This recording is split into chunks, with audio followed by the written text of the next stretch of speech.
Hey friends, it's Jill here from the Hometown Homestead, where we focus on all things homemade, homegrown, and homeschooled. And today is Garden Expansion Day. And that is something that we've been waiting on for quite a while because sometimes getting my help as motivated as I am isn't always easy. But we're going to take these 8 beds right back here. We're going to add 3 more sets of 2, so 6 more beds behind me. We're going to put 1 up here along our garage and then 1 down right below on the bottom.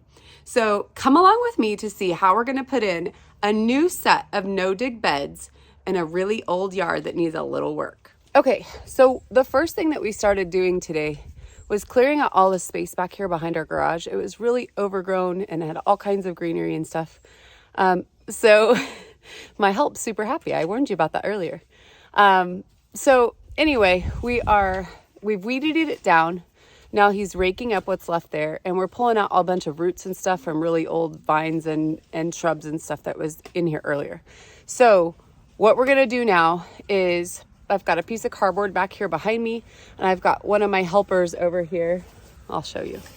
One of my sweet little helpers over here pulling off all of the plastic tape and the stickers that are on there, and my other guy is helping as well. And then we're going to lay out all of this cardboard in a single layer back here. And actually we'll probably double it just because of the amount of greenery that has been growing at this space. This yard is over 100 years old with this house being here.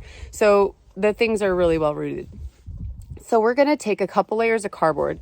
And then when we put in these beds last year, we did 4 inches of topsoil and then put on 2 inches of compost before we topped them with mulch. But this year, because our ground here has been so good, and what we're noticing is that when we're raking it up, it's really black, super rich soil, that what we're going to do is we're going to skip purchasing and applying the 4 inches of topsoil, because what we have here is actually better than what we were buying elsewhere.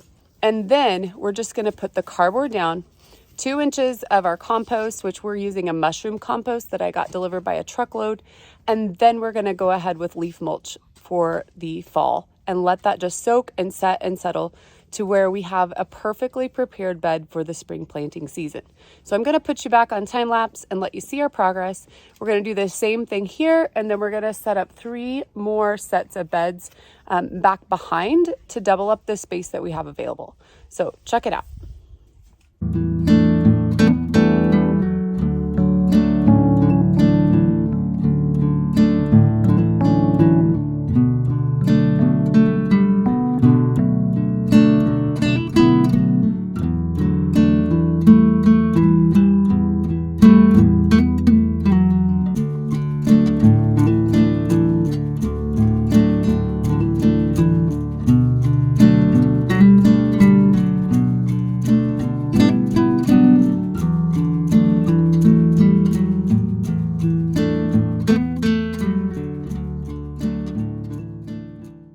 So we have the compost laid down behind us.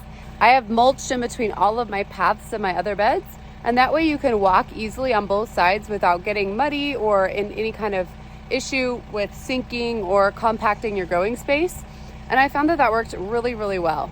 My plan is to be able to walk back behind this bed specifically, and it's going to be 30 inches wide, and we're going to have a vertical trellis here, which will make it a living wall along the back of the shop. So for now, we're going to leave it here. Friends, we are back in the garden and we are on day 2 now. So if you can see behind me, we've laid out 6 extra beds behind what we already had existing, and we have the one down the side. My husband went and grabbed some mulch this morning, and he's already started to lay it down on both sides of that bed. So we have a walking space and the planting space ready to go.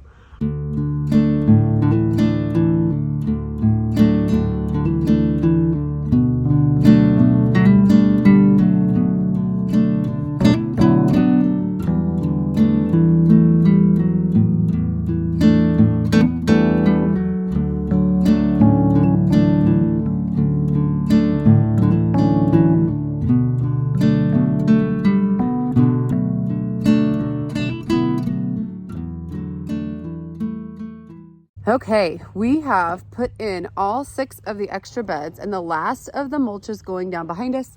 And then we decided to extend behind me a little bit further. So I will have one long row of planting space that'll go up by my shop, which I've showed you before, and that'll be a living wall. And then we're gonna put an asparagus bed right in here behind me. And the guys are gonna finish up. So now I'm gonna go back with a layer of leaf mulch, and this is just leaves that have fallen straight off of our trees here. They aren't broken up or anything of the sort. If I was gonna be putting these on in the spring, I would definitely take the time to dry them out and crunch them up, but I'm not gonna be doing that because they have all winter and all spring to decompose before I need to use the beds themselves. So I'm gonna take a bunch of leaves, lay them right on top, and this will help to prevent runoff from rainwater and erosion of anything that we put down over the fall season.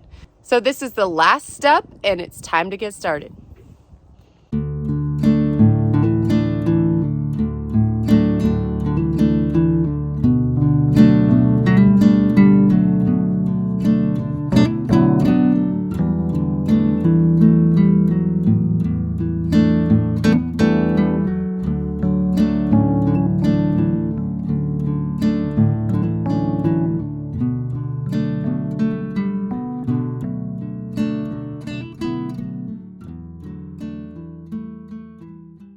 So now our no-dig install is complete. And I know for some of you, no-dig might be a new concept.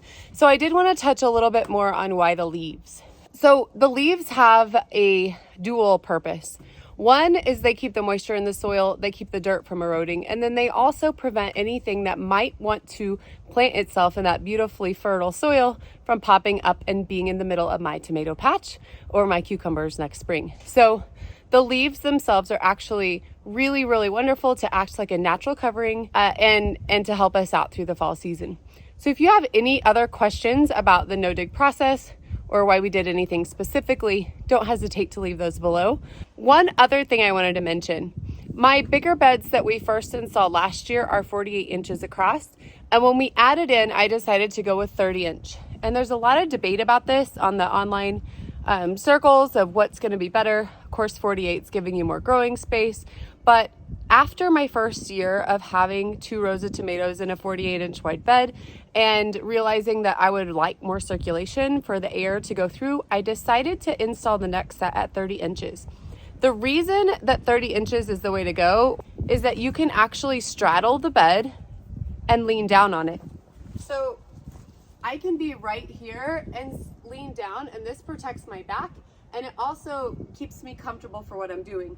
Another way you can do it, let me back up a little so you can see, is you can bend one knee and you can get to the side and have a little bit more space. But it prevents you from having to walk around your entire bed space to get to all sides of your planting.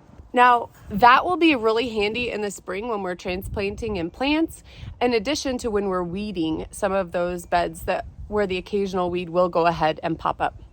So I hope this helps, and I hope it's kind of inspired you to consider a new way of gardening if you're new to no-dig, and to just see what you can put in your free time. My garden is now really large and I'm super excited for the spring season, but this works even in super small spaces. So thank you all for stopping by. If you like content like this and are interested to see where our garden grows this spring, make sure to subscribe to the channel, and I'm gonna have a homegrown playlist that will be all of our gardening adventures. So thank you all for stopping by the Hometown Homestead. We really appreciate all of you that have liked and subscribed to our page, and we thank you as you take this journey along with us. Have a great day, friends.